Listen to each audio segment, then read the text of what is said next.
Baik, assalamualaikum warahmatullahi wabarakatuh. Salam inspiratif, sahabat-sahabat inspiratif. Tadi kita sudah berkeliling di propertinya Pak Bambang ya, Pak Bambang Joko Gambiro. Kita lihat-lihat sudut-sudut tadi inspiratif banget dari rumah makan Gubuk Penceng ini. Banyak value, banyak nilai, banyak pembelajaran yang bisa kita ambil. Tadi saya juga sudah melihat tempat fitnessnya Pak Bambang, juga melihat kos-kosannya ada 35 kamar ya Pak Bambang ya. Ya. Tapi sebelumnya kita Pak, kita mau lanjut lagi nih Pak. Silahkan ya, Mas Danang. Mau menimba ilmu lagi ke Pak Bambang ini. Nah teman-teman, saya mau menceritakan sedikit tentang profil beliau. Beliau ini nama lengkapnya adalah Bambang Joko Gambiro. Ya, itu udah lengkapnya ya Pak? Sudah lengkap, ya. Bambang Joko Gambiro. Tapi kalau Facebooknya Bambang Joko Gambiro Si Pitung.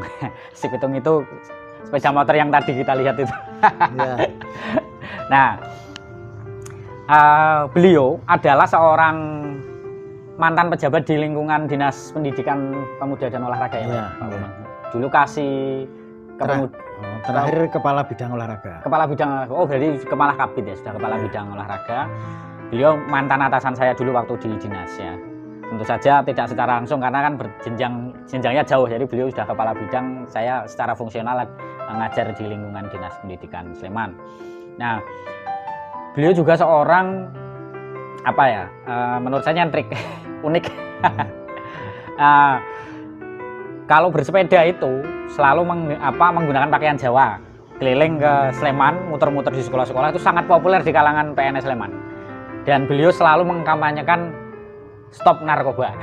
Jadi beliau adalah seorang duta anti narkoba. Beliau juga seorang mantan atlet. Nah, jadi mantan tadi kita dengar kan ceritanya dari Pak Bambang ini, beliau adalah mantan juara nasional ya, pemecah rekor. Masih Pak rekornya sekarang? Sudah terpecahkan. Mungkin sudah terpecahkan. Udah lama ya. Udah lama. Jadi beliau juga pemegang rekor dan juara nasional di bidang angkat besi ya. Angkat berat. Nah, tapi yang paling utama beliau adalah seorang pengusaha. Nah, gitu. Jadi selain cerita banyak tadi tentang prestasi-prestasi beliau tadi, beliau juga adalah seorang pengusaha yang benar-benar menurut saya layak untuk jadi inspirasi bagi para teman-teman UMKM atau teman-teman yang mau mulai bisnis. Beliau punya rumah makan Gubuk Penceng ini yang sangat unik. Tadi tempatnya udah kita lihat ya tadi. Beliau juga punya tempat fitness, Deltoid Fitness. Beliau juga punya kos-kosan Deltoid kos-kosan. 35 kamar. Mantap bos gitu. Kalau sehari 100.000 aja udah kalikan aja itu. Tapi kayaknya nggak 100.000, ada 500.000 tuh saya katanya. Nah, selamat sore Pak Bambang. Selamat sore Mas Danang. Terima kasih waktunya. Saya senang sekali diberi kesempatan untuk sowan ngobrol-ngobrol lagi. Terima kasih juga ya. Kalau tadi kan kita udah jalan-jalan Pak, kita coba ngobrol-ngobrol lebih dalam lagi. Tapi capek tidak usah jalan-jalan lagi. Silakan. Olahraganya udah tadi. Nah, sebelum kita lanjutkan ngobrol-ngobrol, kita lihat dulu profil singkat dari Pak Bambang berikut ini.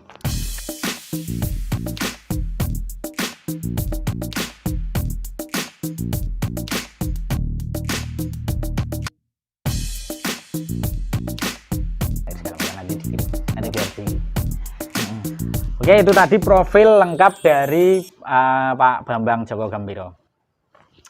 Nah, saya pengen ngobrol-ngobrol. Pak Bambang, kita ngobrol-ngobrol ya? Iya, monggo silakan Mas Danang ya. Gimana kabar Pak sekarang? Sehat, alhamdulillah ya. Sehat, alhamdulillah. Alhamdulillah. Ya, ini zaman Covid tetap sehat ya atau tambah sehat? Ya, sehat, kita tetap prokes. Ya. Olahraga ya? Olahraga, sepeda tetap jalan terus ya. Baik, alhamdulillah Pak, saya juga sehat. Teman-teman, ini kami tidak pakai masker, tapi saya kemarin baru tes genos, jadi insya Allah negatif. So, kita juga jaga jarak ini 1 meter lebih ya Pak.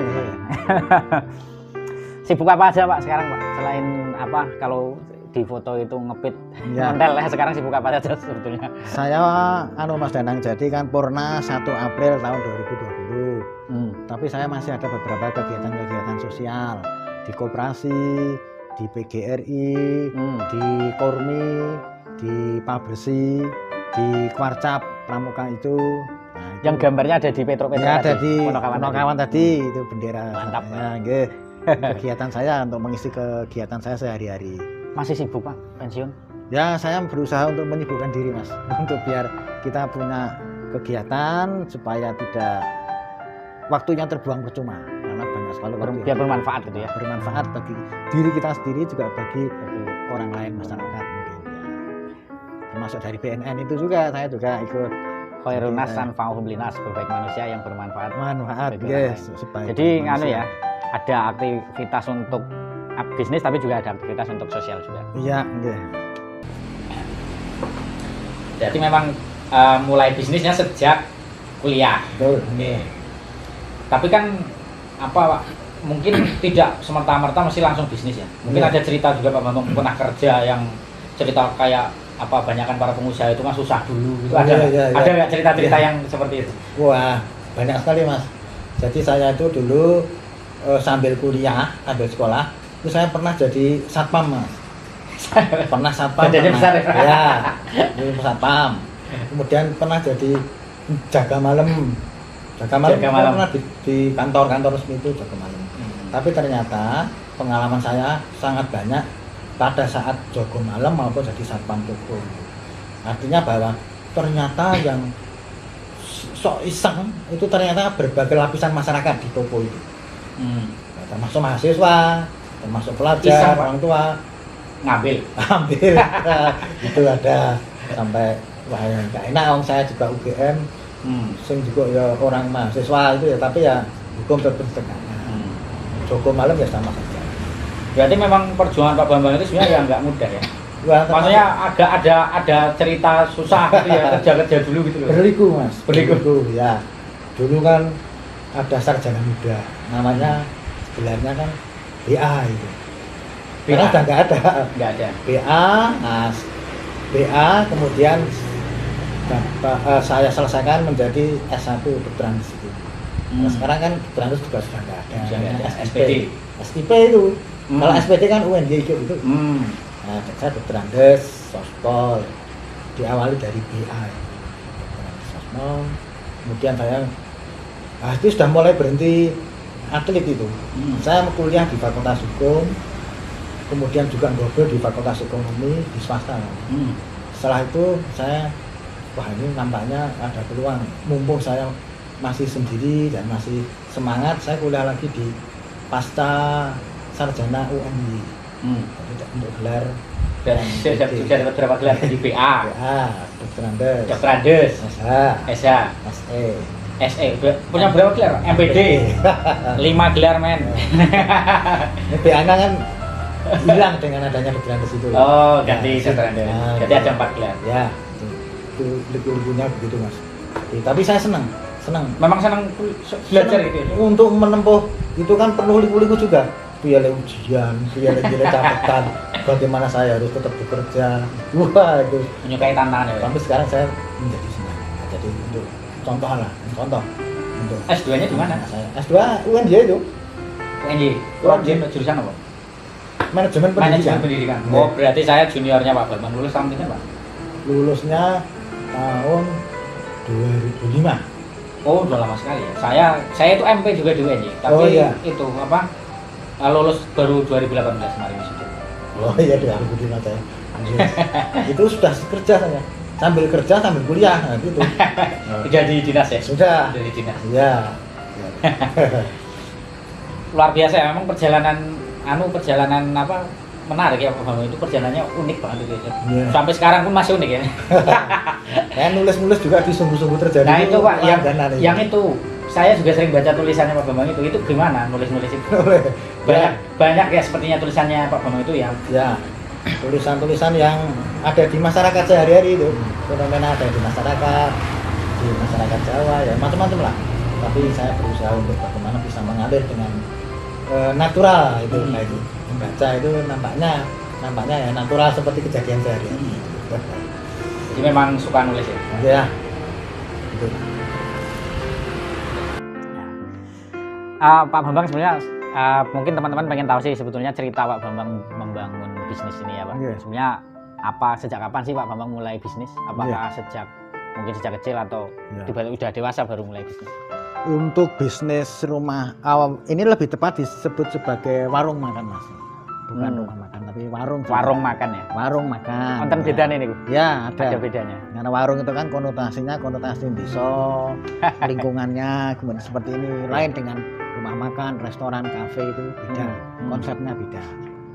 Untuk perusahaan, utama sebagai pengusaha itu sudah saya awali sejak saya kuliah dulu Mas. Jadi saya sudah membuka fitness itu zaman saya masih sekolah atau kuliah.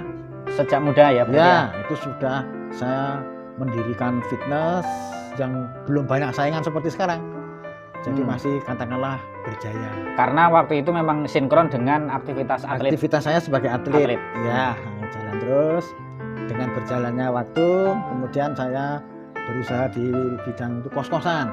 Nah, kos-kosan itu saya kelola.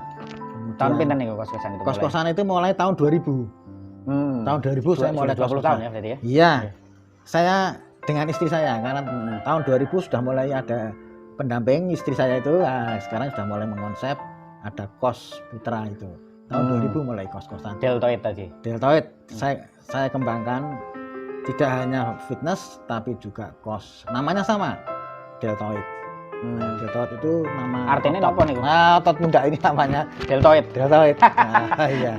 Kalau bukan orang olahraga nggak tahu. Nggak ngerti deltoid apa. Oke. Monggo lanjut Ya, kemudian usaha berikutnya kan itu warung ini. Setelah saya purna 1 April 20 itu saya mulai berpikir apa yang bisa saya kelola. Kemudian saya berpikir untuk ini memanfaatkan lahan saya di samping rumah saya. Rumah saya sampingnya April itu saya purna, kemudian April, Mei, Juni, Juli itu persiapan.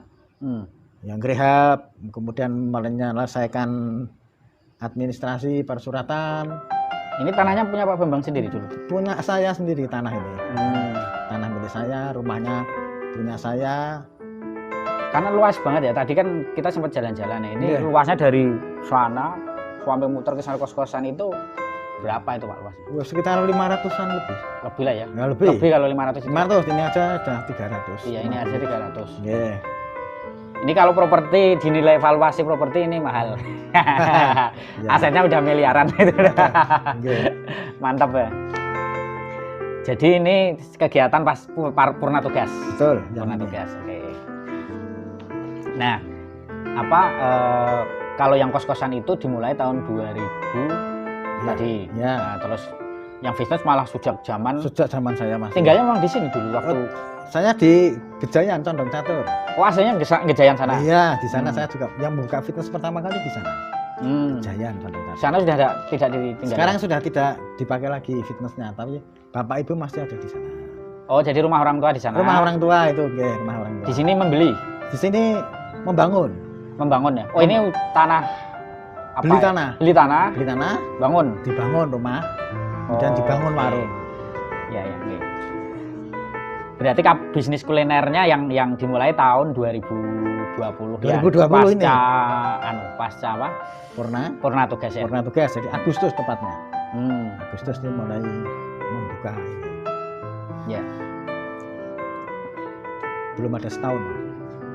Saya sambil baca loh Pak, ini nggak apa-apa. Biar kadang-kadang lupa Pak. Ya.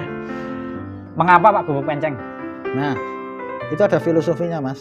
Gubuk penceng itu dari segi nama itu kan dia ada di pencengan jalan, pas di paling selatan. Oh ini ya. Nah, ini gitu kan ini di pencengan. Ini namanya pencengan gitu ya? Ya, pencengan di selatan. Nah, kemudian ada filosofinya yang menyatakan bahwa gubuk penceng itu rasi bintang yang menunjukkan arah selatan Mas. Ini kan rumah paling selatan juga.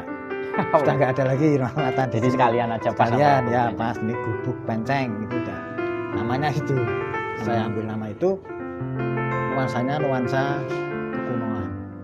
Kembali ke tahun 70-an. Jadi kan pengambilan nama gubuk penceng itu kan dari namanya aja sudah pakai UE ya. Itu ejaan jadul.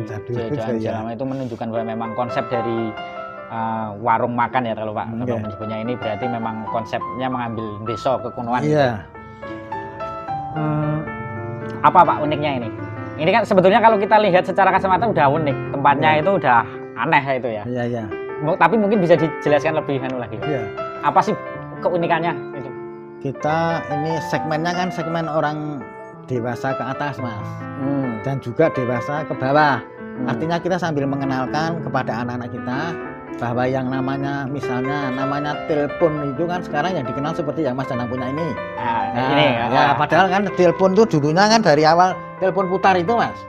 Oh, di sana ada telepon putar. Ada, oh iya, ada. Ya. Ya, telepon putar nanti di sana yang hitam itu. Banyak orang yang tidak tahu, anak-anak yang sekarang itu telepon. Nanti disut ya Pak Dayat ya.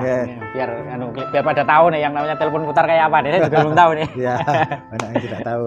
Kemudian telepon umum di sana saya siapkan. Itu sebagai monumen. Nah, telepon umum di sana di ada luar koin. Sana ya. Nah, ada puter, ada yang koin.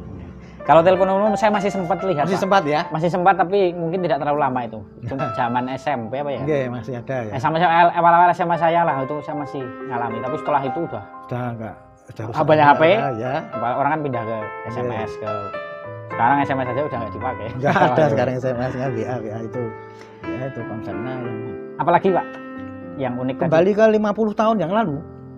Jadi kan tahun-tahun 70-an, sekarang tahun 2020 itu sudah mundur 50-an tahun.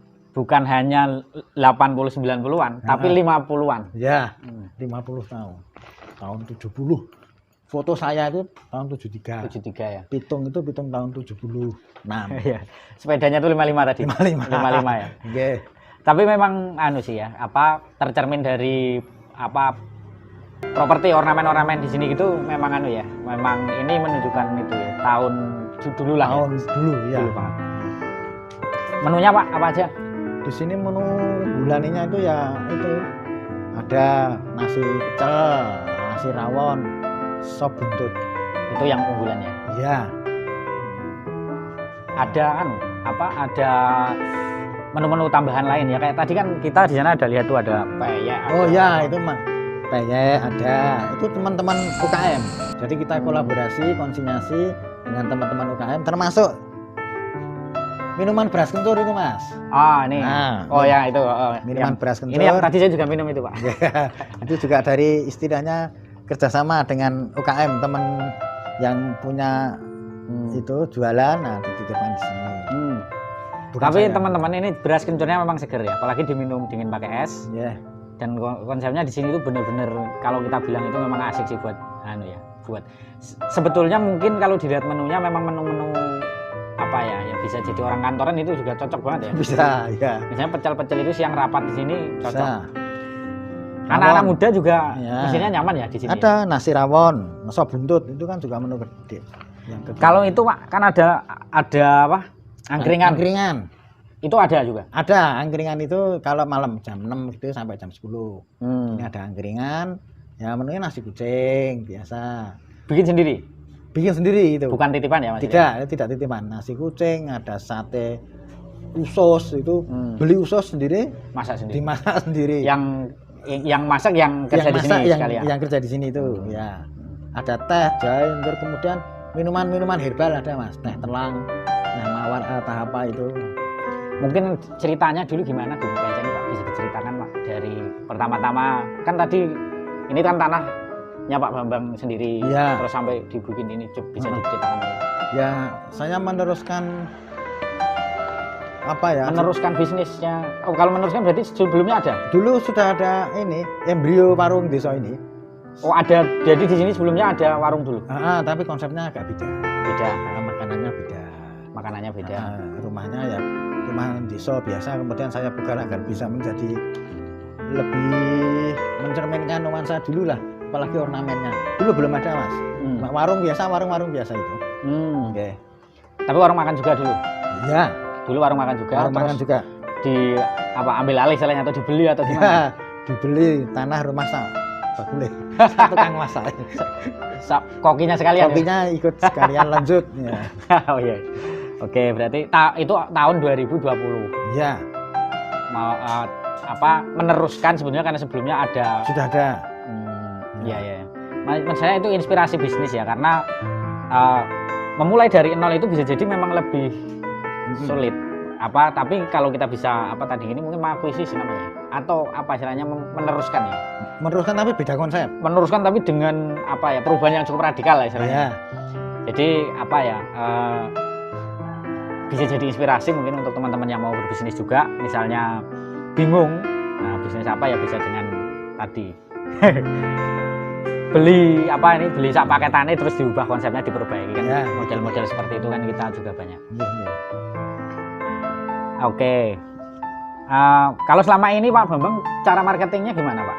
Cara menyampaikan ke publik lah gitu. Ke publik saya ada media sosial itu, medsos itu ya lewat Instagram, kemudian lewat WA, Facebook, kemudian juga lewat seperti Mas Danang dengan teman-temannya komunitas guru. Ketok tular gitu ya berarti ya? Ketok tular ya, dari teman-teman reuni SD SMP SMA pernah kesini Mas. Ya, nanti dari teman SD SMP itu merasa senang ngajak menceritakan ke yang lain. Temannya, saudaranya, familinya, anak-anaknya ke sini. Nah, itu marketingnya kesempatan. Word of mouth. Word of mouth. Ketok tular. Jadi kalau pakai yang kayak baliho enggak ya? Belum. Enggak pakai ya? Iya. Ada event-event gitu Pak mungkin untuk mendatangkan orang atau belum?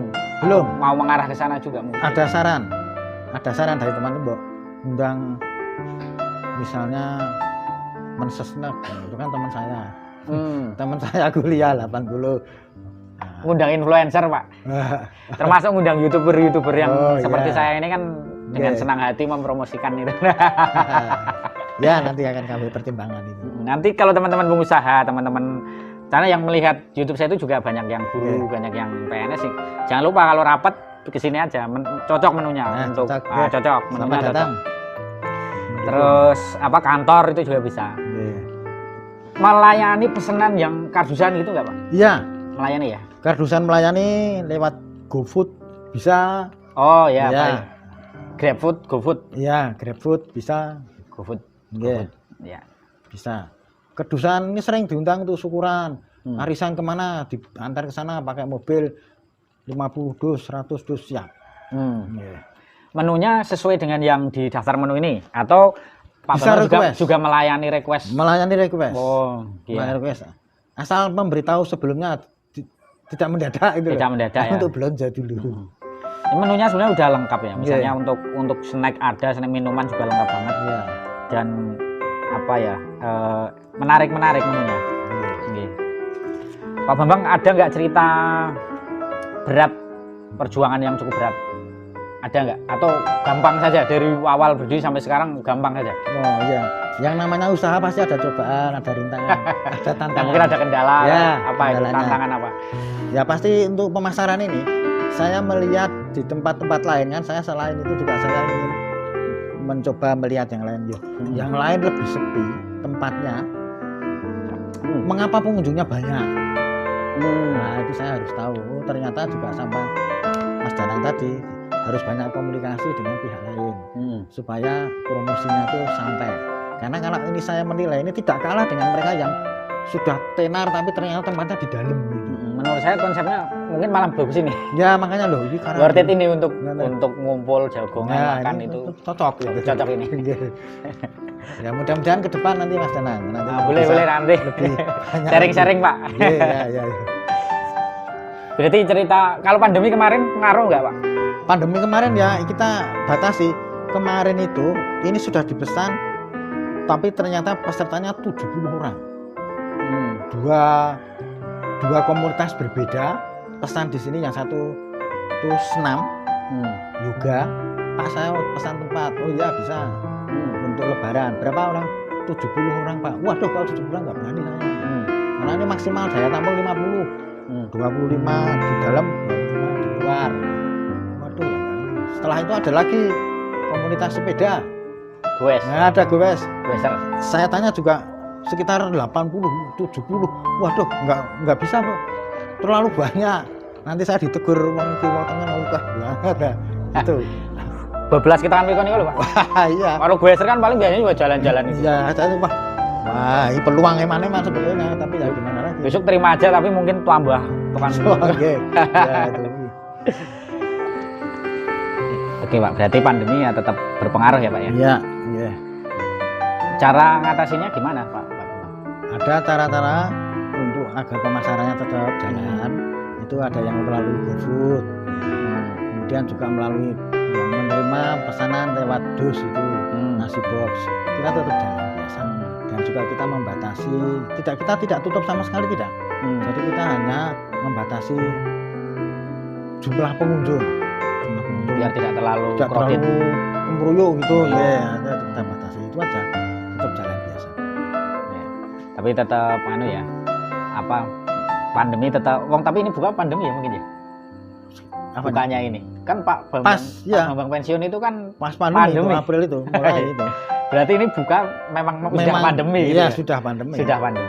Berarti ya serah masalah itu. Biasa nih. Ini Pak, kalau menurut Pak Bambang bisnis kuliner ke depan gimana? Prospeknya bagus, terutama yang warung saya ini. Ya, karena sebentar lagi jalan saya di depan ini akan diperlebar. Diperlebar. Nah, nanti kan trafficnya tambah rame. Nah, kemudian kita nanti bisa menarik pengunjung. Kedepannya saya optimis gitu. Kalau rencana Pak Bambang sendiri, harapan dari Pak Bambang sendiri ke depannya apa? Iya, harapan saya cita-cita atau target atau apa mungkin? Targetnya saya akan mengembangkan jenis hidangan yang akan kita sajikan. Berarti kan ya menunya kita tambah tergantung segmennya. Dan kita sementara ini kan juga sudah siap. Kalau request terlebih dahulu sudah siap. Artinya tidak mesti persis sesuai dengan yang dibutuhmu. Asal request dulu bisa disiapkan. Bisa siapkan. Tadi kan sempat ngobrol-ngobrol Pak, katanya depan itu waktu kita jalan tadi Pak, itu katanya mau disiapkan untuk bakmi atau apa gitu. Saya siapkan di depan itu di bawah semacam food court itu. Ya, nanti ada roti bakar atau mungkin juga nanti dari pagi itu bisa bubur ayam, nanti malamnya bakmi. Seperti itu Mas. Tapi biar hidup, karena di bawah itu kan masih ada space kosong yang sayang kalau nggak dimanfaatkan. Biar nambah variasi. Variasi makanan ya. Nah ini Pak Bambang, kita sudah di segmen akhir nih. Biasanya kalau di channel Inspiratif Review ada segmen The Power of Three. Oh iya. Itu semacam 3 nasihat lah. 3 wisdom, kebijaksanaan atau tips. Yang mungkin sesuai dengan value Gubuk Penceng atau sesuai ajarannya Pak Bambang. Apa Pak? Mungkin yang bisa di-share ke teman-teman. Ya untuk para pengusaha pemula ataupun pengusaha yang sudah punya jam terbang banyak. Yang jelas kita itu berakit-rakit dahulu, nanti bersenang-senang kemudian. Itu selalu kita tekankan. Kemudian satu yang ada di tangan lebih baik daripada 2 yang akan didapat. Satu yang ada di tangan lebih baik daripada 2 yang akan didapat. Artinya bahwa kita itu harus yakin positif, jangan sampai yang satu ini dilepas untuk meraih yang 2, karena yang 2 itu belum tentu dapat diraih. Nah, kalau kita sudah punya segmen itu, pertahankan segmen itu. Nah, sambil mencari segmen yang lain, jangan sampai segmen yang sudah ada di tangan kita itu kita menggayuh yang 2 yang belum tentu didapat. Belum tentu. Nanti saya ucul semua. Menarik. Semua nanti. Ya. Kemudian jangan pernah berhenti berdoa. Tipsnya berdoa supaya kita juga mendapatkan ridho dari Allah Subhanahu wa taala agar usaha kita tetap bisa sesuai dengan harapan kita. Saya ulangi lagi ya. Yang pertama tadi berakit-rakit dahulu, berenang-renang ke tepian, bersakit-sakit dahulu, bersenang-senang. Kemudian jadi memang tidak ada satupun sekali sama ya. Tips hampir semua pengusaha itu selalu menyampaikan bahwa memang kita harus intinya bekerja keras. Tidak ada orang yang sukses tanpa bekerja keras. Bekerja keras, kalau kita bicara tentang bekerja cerdas ya misalnya, tapi tanpa bekerja keras juga tetap tidak bisa. Artinya tetap memang harus kerja keras dulu, baru diikuti dengan juga kerja cerdas. Jadi tidak ada pilihan lain kecuali bekerja keras kalau mau sukses. Itu universal, diyakini oleh semua pengusaha. Yang kedua, 1 di tangan lebih baik daripada 2 yang akan didapat. Itu adalah salah satu nasihat yang sangat baik ya dalam konsep repeat order. Jadi orang yang market yang sudah kita pegang ini harus diopeni. Jangan melulu cari market terus, tapi malah existing customer tidak diopeni. Jadi justru malah lupa dengan existing customer, sibuk nyari customer baru. Malah lepas, bubar kabeh itu. Nah, ini sangat fundamental sebetulnya dalam bidang marketing. Nah, makanya kita perlu penjabaran. Ini kalau dijabarkan jadi luas banget ya, nanti ke database segala macam ya, sampai ke teknik pengelolaan after sales-nya. Wah, nasihatnya dalam. Terus yang ketiga, berdoa. Semua yang terjadi pada kita itu pasti terjadi atas kehendak Tuhan oleh Allah Subhanahu wa taala. Terjadi atas kehendak Allah Subhanahu wa taala oleh izin Allah, sehingga mau tidak mau kita memang harus menggantungkan atau pasrah atau bertawakal bisnis kita kepada Allah Subhanahu wa taala. Luar biasa inspirasi dari Pak Bambang. Oh iya Pak Bambang, sebelum ditutup ini ada saya itu sering baca tulisannya Pak Bambang itu yang kadang ada ini, saya pun ini ada nih Pak nih, ada dengan istilah-istilah Jawa, ini Pak Bambang ini memang senang nulis ya. Saya sering menulis itu sekedar untuk menyampaikan pertama apa yang ada di fenomena masyarakat, yang ada di kehidupan sehari-hari. Selain itu juga ada isinya nasihat-nasihat yang barangkali ringan tapi sering dilupakan. Nah, jadi mudah-mudahan itu juga bisa menyentuh teman-teman, kemudian bisa sesuai dengan apa yang kita harapkan semua. Saya juga masih belajar menulis ya. Menulis ringan, bukan sebagai penulis seperti tapi banyak sekali ya tulisannya. Ya lumayan. Saya kalah jauh sama Pak Bambang. saya dari segi teori menulis saya tidak ada, tapi saya tuangkan apa yang ada, kemudian saya rangkai. Justru mengalir ini ya. Wisdomnya ini benar-benar dari istilahnya dari hati mungkin ya. Iya. Itu Pak Bambang. Ya. Terima kasih banyak atas ilmunya. Terima kasih. Luar biasa inspirasi yang saya dapat hari ini, dan mudah-mudahan teman-teman dimanapun Anda berada juga dapat inspirasi yang banyak dari obrolan diskusi kita dengan Pak Bambang Joko Gambiro Sipitung. Kapan-kapan kita jumpa lagi. Siap. Nanti saya pengen kesini lagi kapan-kapan. Pesen sop buntut. Saya tunggu. Teman-teman jangan lupa like, subscribe, dan share video ini apabila teman-teman merasa mendapat manfaat. Salam inspiratif. Salam inspiratif.